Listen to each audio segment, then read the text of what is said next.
It's Theseus again and Muna. Welcome back, big guy. Yeah, it turns out he's still not good, even if he's in the green color. Despite having cool glasses, yeah, still not good enough.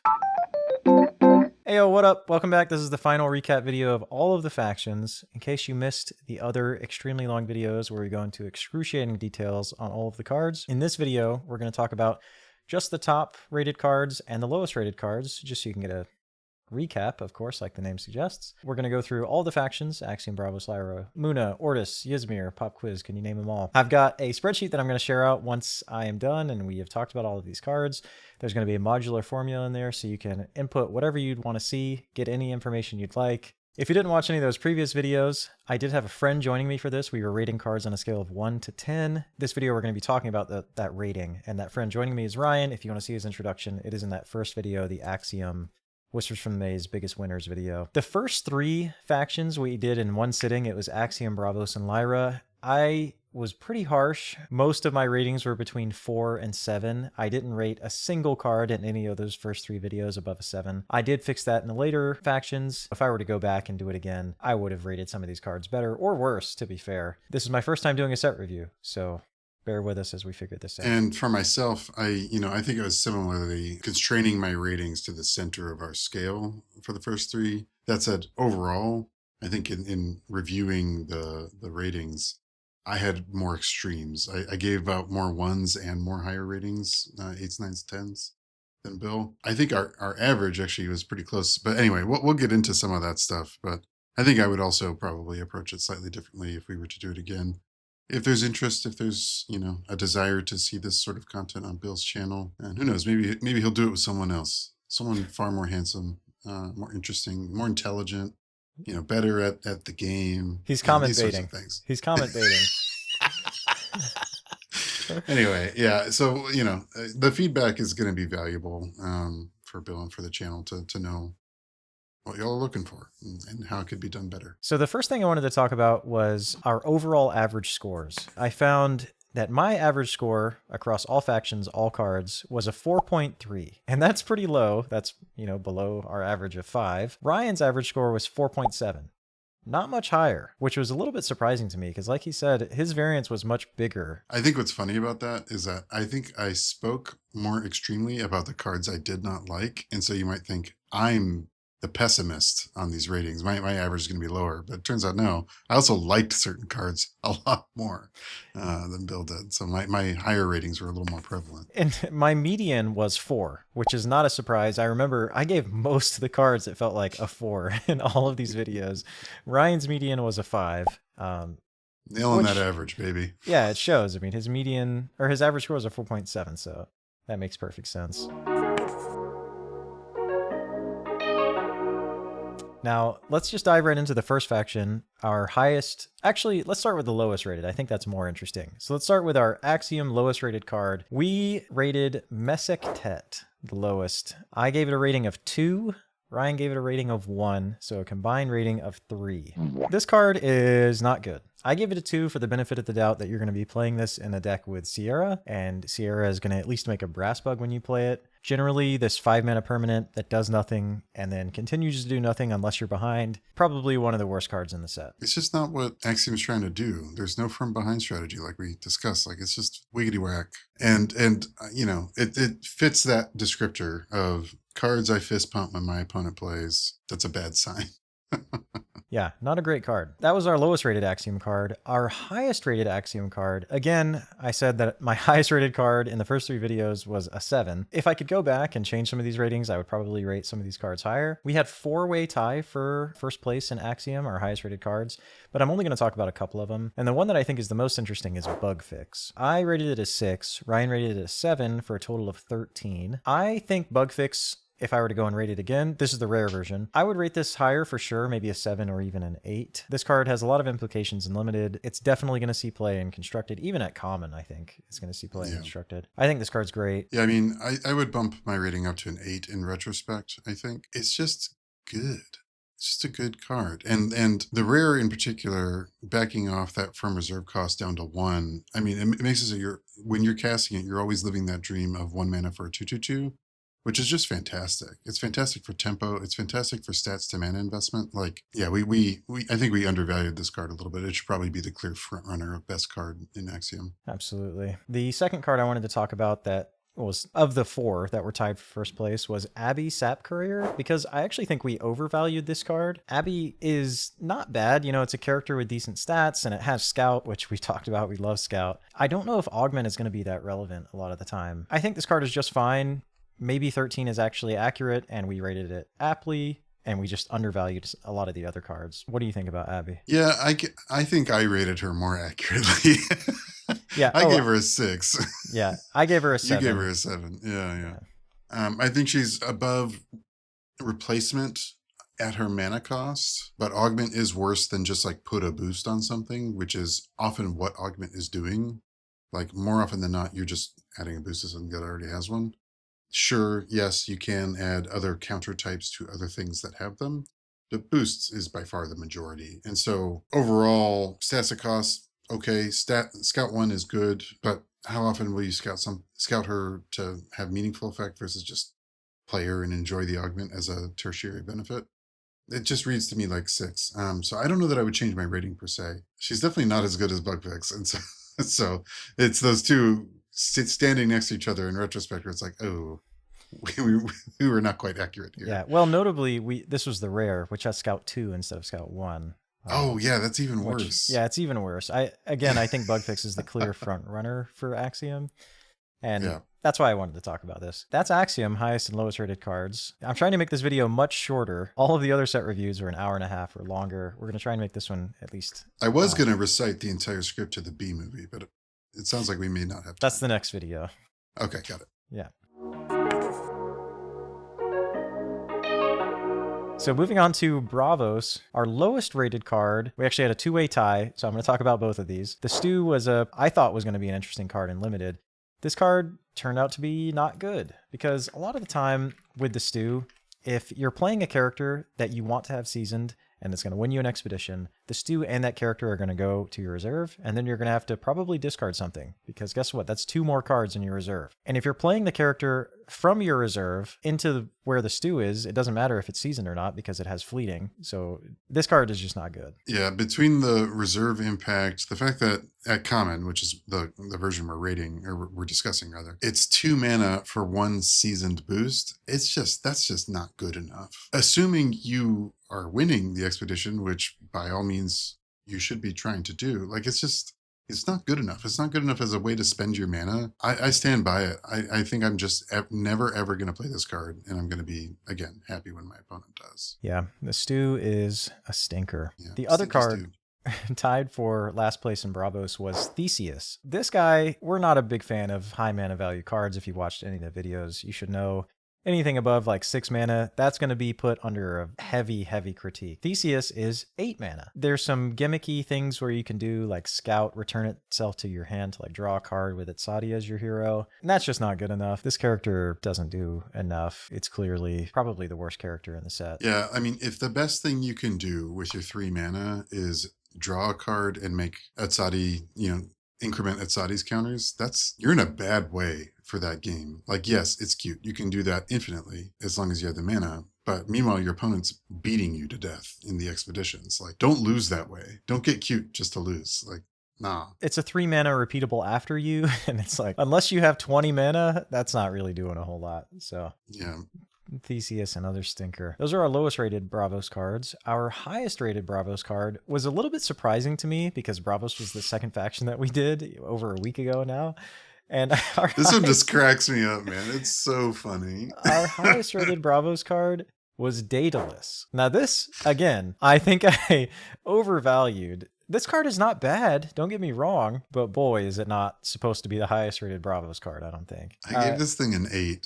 Yeah, so Ryan gave it an 8. I gave it a 7 for a total of 15, which is a pretty high score. And Daedalus, like I said, it's not bad. It's a perfectly serviceable character. I don't know if I've seen anyone play it yet. I've watched some of the recent online leagues and looked at 39 cards, I don't think I've seen a single copy in any decks. What I think is more interesting is the card that was second highest. It wasn't tied, and that's Duel of Grit, that we both rated a 7 for a total of 14. Now, this card I think is just good. It's probably the best removal spell in Bravos. Yeah, what do you think? I, in retrospect, would back off my rating of Rare Daedalus in Bravos down 1. I think 8 is a little crazy for what that card is. It's just not that good. It is certainly above replacement at 3 mana, and with the Scout 1 and all that sort of stuff. All the reasons I discussed in the other video. And I think I undervalued Duel of Grit and would raise my rating of Duel of Grit by 1. Duel of Grit, I got stuck on the conditions that it imposes, and I struggled with that a little bit. The simple fact is, it is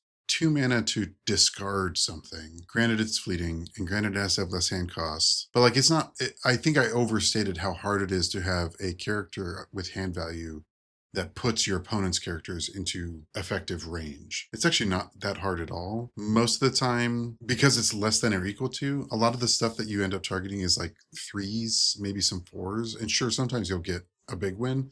But even in those circumstances where it's a 3 or a 4, you're still coming ahead on the mana exchange, and the card exchange is relatively equivalent, because Duel of Grit is fleeting, but you're discarding whatever you're targeting, hopefully something that isn't fleeting itself. So you get rid of the back half as well. Yeah, it's just really super solid removal, and I should have valued it more. Yeah, I definitely agree. I should have increased my rating. So Daedalus, the big winner. I'm pretty surprised by that. No, it should have been Duel of Grit. So that's Bravos. Let's move on to Lyra.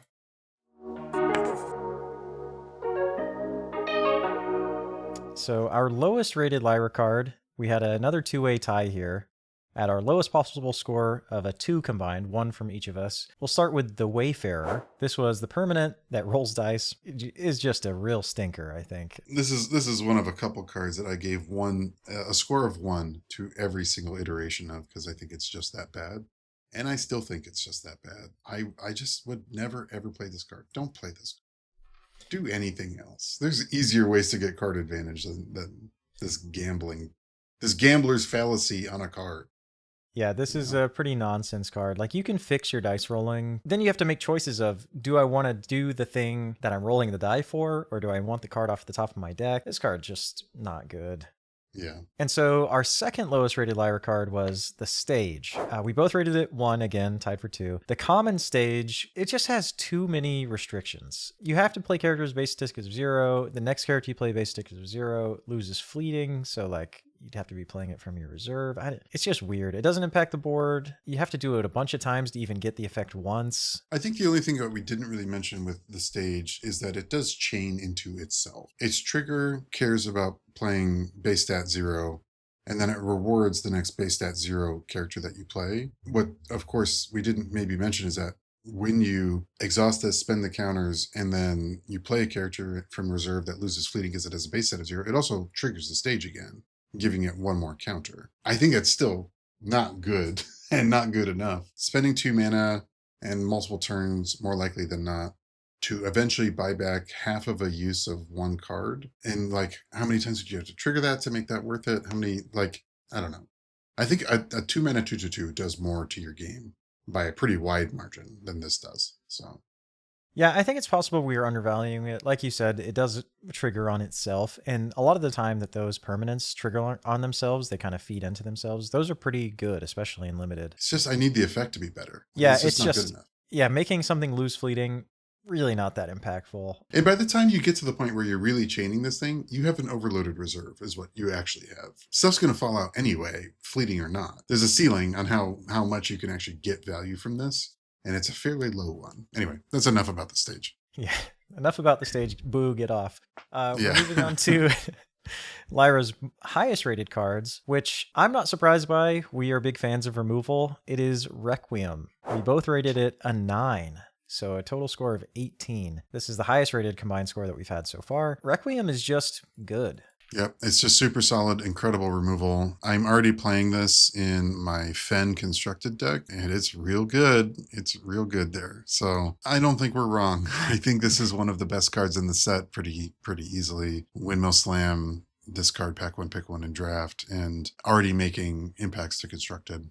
to no one's surprise. Yep, I do. I think this is just one of the best cards. I said it was going to be competing with Off You Go, but I mean, this card is just probably better than Off You Go a lot of the time. It's already taking the rare slot, which Off You Go is competing for in Lyra, but this is less from reserve, and it has an easier restriction, I should say. Yeah, like this, you actually cast Requiem from reserve, where Off You Go, you almost never did. That's Lyra's lowest and highest rated cards.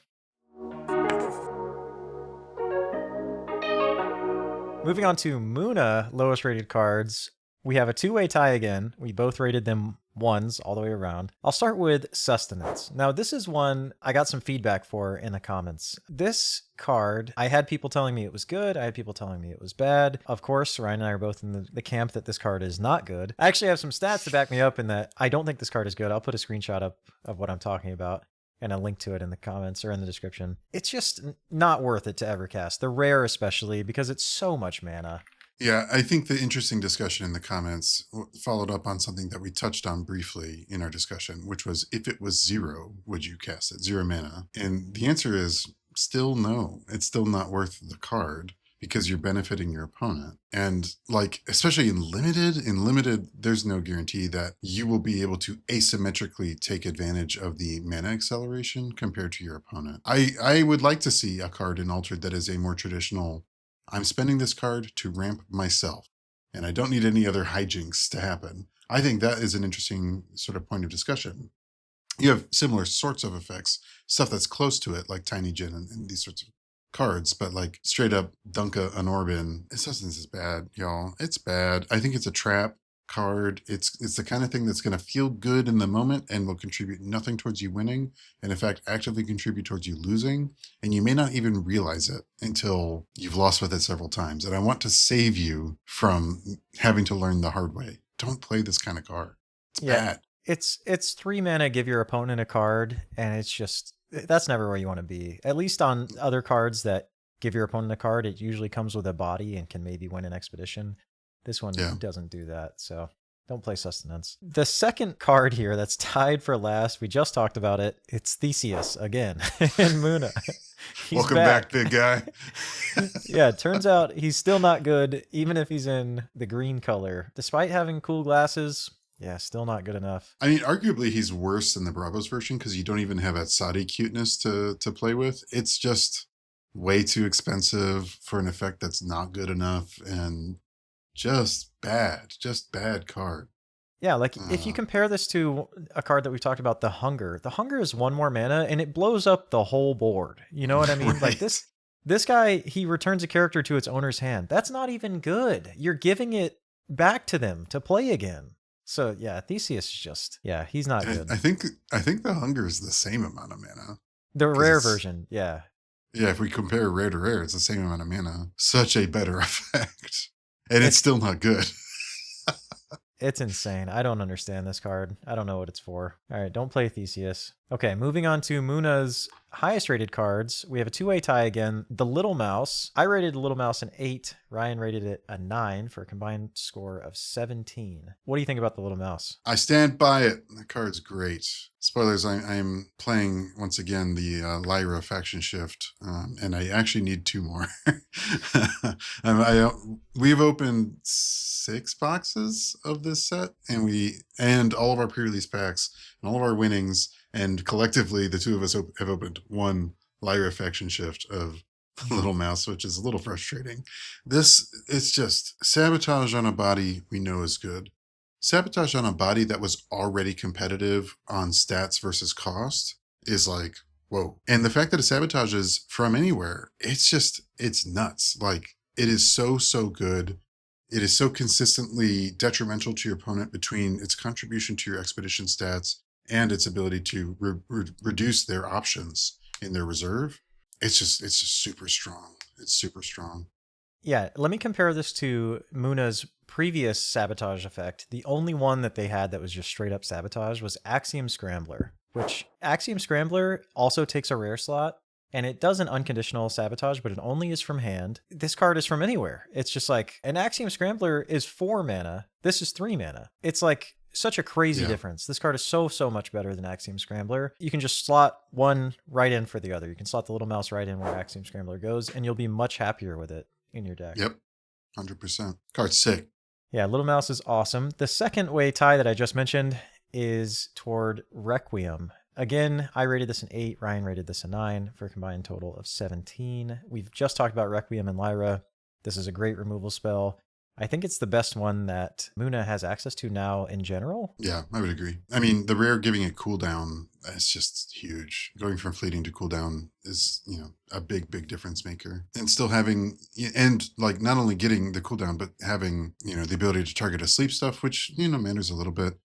For the low price of an increase in the firm reserve cost, this is just going to be a really key role player for probably a good amount of time. For Muna in Constructed, and like we've talked about, Windmill Slam in Limited. And Muna has ways to put your opponent's things to sleep to turn this on, to be able to discard something. True. There are the shrooms, like the snoozer shroom, and I think it says, the rare version says it can put something to sleep, so you can just immediately discard it. I mean, it's really good. Moving on to Ordis, our lowest rated cards in Ordis. Funnily enough, they are 2 permanents. So the first one is Rune's Testament. I rated it a 1, Ryan also a 1, combined total of 2. This card is actively not what you want to do in this game. You want to win expeditions. If you're not actively moving forward, you're going to lose the game or fall far enough behind that drawing the cards from Rune's Testament is not going to be good enough. I was thinking about this card, and I was thinking about it in the context of what effect, what payoff would I want in order to accept a replacement effect for winning an expedition? And I think the answer is winning the other expedition. That's too high a cost. That's the game. That's what you're trying to do. Unlike other games where you're, reducing a life total or whatever, you have to increment these expeditions over time. So paying one of those increments, that's a huge cost. It's worth more than cards. It's worth more than your characters or boosts or whatever. It's one of the biggest costs you can pay. The payoff is just not there. 2 cards is just not good enough for paying that cost. How many cards would you have to draw for this card to be playable? 4? That's a great question. Probably in that range. The number that came to my head first was 5. At that point, it's just kind of academic, though, because you'll have more cards than you can reasonably play for the rest of the game at that stage. And it's still probably not good enough even then. I don't know. It's not about cards, really. It's about you're forfeiting your game progress towards winning. Yeah, I've thought about this card a lot too, because it's like, clearly this card was a thoughtful design. This is really intentional. This is something no other card in the game does. So someone thought about this, designed it, put it in the game. Is there some way to break it or abuse it? I was thinking, why doesn't it say like when I'm discarded or when I go to the reserve, draw 2 cards? Because then it would at least be useful, because it could say like the first line says, if I were to win, you can send me to the reserve and draw 2 cards instead. Or the first line would say, I don't know how you would reword this, but the second line would be like, if I'm discarded or sent to the reserve, draw 2 cards. So you could at least sacrifice it or remove it with some other thing to at least draw some cards. That's Rune's Testament. We had a 2-way tie, like I said, and it's with, surprise, the Wayfarer again. This card is so weird, man. I hate to see this again. It's another dice rolling card. It's in Ordis, and it cares about bureaucrats. It's the strangest amalgamation of effects. I don't know. I think the only thing that is interesting about cards like this is that it makes you wonder if it's a plant for some other future hero, because we know we're getting new heroes. Could there be an Ordis dice rolling hero? Maybe. I don't know. Could there be some other take on bureaucrats beyond Warus? Maybe. I don't know. Probably. I doubt they double dip on one character type before giving other character types a hero to lead them. Yeah, it's just whack. It's such a shame that they kneecapped Waru as hard as they did. Waru went from being debatedly the best hero before the erratum to being probably the worst hero after the erratum. If you're not familiar, Oroc's still there. That's fair. If you're not familiar, Waru used to give you a condition. You could, when you played a bureaucrat, it was a may to put it to sleep. Now it is not a may. You have to put them to sleep. And Waru also generated tokens. It was insane. Yeah. It was like Sigismar juiced up. So I don't know. This card's not good. Don't play Wayfarer and Ordis. We've talked about this casually a little bit, but I also think this first group of heroes shows some signs to me of still learning how to balance heroes. They are not balanced equally. I do wonder about the development story of some of the heroes, like where they started versus where they released and how there are certain cards that maybe were meant to interact with a past version of a hero that no longer exists in the game that we play. It's interesting to think about. New heroes will totally shake up a lot of how we view a great many cards. So we'll see. Absolutely. That's the lowest rated. Our highest rated Ordis card was Conscription. Not a surprise. This card's great. This was the rare Ordis version. This just makes tokens, and it will do it every time, and you're usually going to be pretty happy with it. Yeah, that card's just fantastic. We shared some of our play stories of playing with and against Conscription. It's just nuts. It is just an exceptionally good card. The fact that you can target either player's reserve, you can target either expedition for where you're going to put the guys. It scales, it just kind of does everything that you want. Yeah, I don't know. It's great.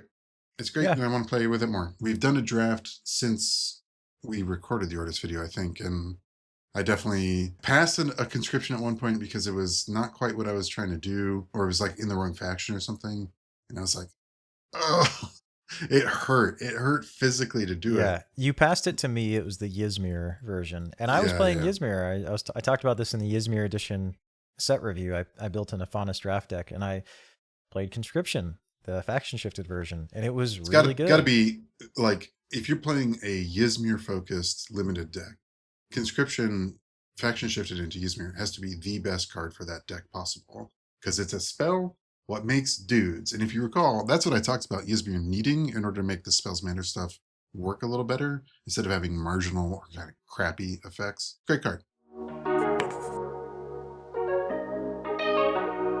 Now we're on to Yzmir, our lowest rated cards in Yzmir. There's another two-way tie here. Let's go with the familiar one. It's Rune's Testament. What a surprise. This is the same card we just talked about in Ordis. Again, you're giving up this incremental advantage to try and actually win the game to instead draw cards. Not good. I don't know how many cards you'd have to draw to make this playable, but it's got to be a lot. Yep, so crap. Yeah, I don't want to play this card. I don't know what else to say about Rune's Testament. Okay, the second card, Nilam Spires. I don't know how to evaluate this card. It's supposed to be spells matter, make a mana moth, but it's just way too steep of a cost. You have to spend 4 counters to make your mana moth? Ridiculous. You're going to get maybe 1 mana moth a game. That's what you're talking about, is like, for your 2 mana investment, how many mana moths do you need to be happy? I think at 1, you're like, okay, yeah, 2 for 2/2 is not the worst thing in the world that I've ever done. To be happy, you have to get 2 or more. That requires 8 spells. Like, literally, how many spell cards is your deck running? What are the odds of you running into 8 of them that you can cast after you've cast Nilam Spires? Like, the sequencing and the requirements of the hypergeometric calculator to make this sequence happen, it's ridiculous. Like, it's just not a serious way to approach winning a game of Altered. It's bad. It's just crazy bad. Yeah, and something that we touched on in the video, the Yzmir edition, is that this doesn't have 2 effects. So you can't just like hold on to the arcane counters and then make a mana moth at any point. It's when you play a spell, you have to then choose to make the mana moth. It's not like at any point I can just tap it or exhaust it and put a mana moth in one of my expeditions. I have to be playing spells and then actively choose right then, do I want to make the mana moth? It's just so weird. Too restrictive. There's so many ways by which this card could have been made better. Like, separate the abilities, give it a when I enter resupply or when I enter draw a card or something, reduce the cost, reduce the amount of counters that are required. There's just a million different variables that you could tweak to make this something approaching playable. As is, it's not worth the cardboard it's printed on. Yeah, Nilam Spires, it's a stinker. On to our highest rated card. This, fun fact, is the biggest delta between our highest rated and the second highest rated in a faction. This is the faction shifted Conscription. We both rated it a 10 for a total score of 20. This is our highest rating across any card. This card's great. The best Yzmir card is an Ordis card.